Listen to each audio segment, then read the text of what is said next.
power of prayer. Amen. Prayer is a powerful weapon. Prayer is one of the most powerful weapons that the believer can use to defend and protect himself. The question may ask, what is prayer? Prayer is merely communicating with God. Prayer is talking to God from your heart. For God talked directly to man in the Garden of Eden before the fall of Adam. For sin breaks fellowship between God and man. And Adam's disobedience caused a disconnection between the communication with God and with man. Sin caused a disconnection between the prayer of man. Sin caused a disconnection between man being able to talk with God. That's why there was a need for a Christ, a Redeemer, to connect man back to the Father when the fellowship was broken. And we are inheritors of that broken fellowship. It's nothing we did. All we did was being born as offsprings of Adam and Eve.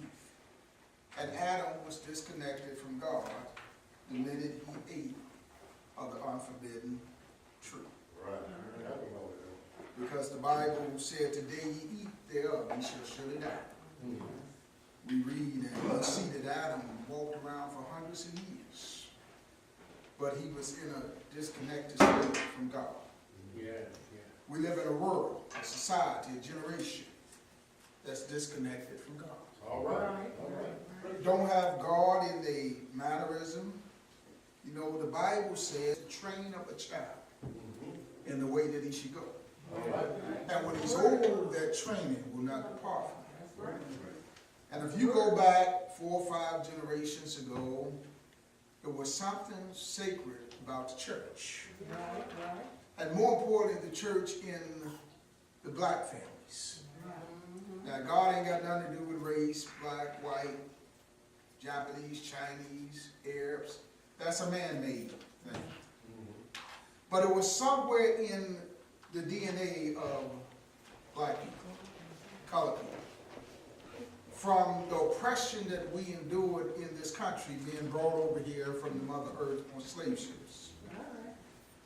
And slavery and segregation. Something in our foreparents was a cry, outreach to an unseen God somewhere out there in the blue ether that was going to deliver us from our troubles and our oppressions. So it was just something in us that you were raised up to go to church. You might have went out and partied and did whatever Friday night or Saturday night, but Sunday morning you was in church. And you might have been in there hungover. But you was in church. It was just something about Sundays. There was a reverence and a respect in your home about God. Now we live in a generation that has no fear and no regard from God. We see babies having babies. And what grandmama and big mama took you to church, grandmama and big mama is 30 years old raising 17, 18, 19-year-old grandkids. So therefore, there is no connection, there's no reverence, and there's no revere of God brought up in the homes. So we see a generation, and the Bible talks about each generation will become wickeder and wickeder, come farther and farther distance from God. So consequently, we turn on the news every night and we see murders, we see shootings, we see drive-bys. Because if the Bible tells us that the righteous are the salt of the earth, we're the preservatives that would preserve this wicked and perverse generation. And if you got less and less people coming up with God in their homes, well, you see what the state of our nation is. You know, we hear the cry about prayer being taken out of school, and schools are in the condition that they are because prayer was taken out of the school. Now, personally, I don't buy into that because I'm a firm believer that before you get up and go to school in the morning, you leave from home. So pray with your child at home and let that prayer go with you to school and cover you while you're in school. That's my personal belief.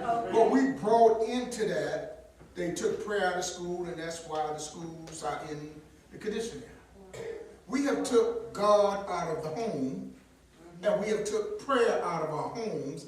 Consequently, we see a nation that is fearless to God. You got people who come into church and rob a church. Rob a church. Beat the preacher. No fear, no reverence of God. The church was a sanctuary that's supposed to be a symbol that represents God. But because sin has disconnected man from God, and a generation is lost because it has no direction and no guidance in training up a child and bringing him up in the way that he should go. Many kids today don't even know how to pray. I remember when we was little, at night we would say, "Now I lay me down to sleep. I pray the Lord my soul to watch. If I should die before I wake it, I pray the Lord my soul to keep it." And we would go on to say, "Lord, bless my mother, bless my father, bless my sisters, bless my brothers." But today a generation don't even know how to pray to God. You got a generation that don't even know what the inside of a church look like.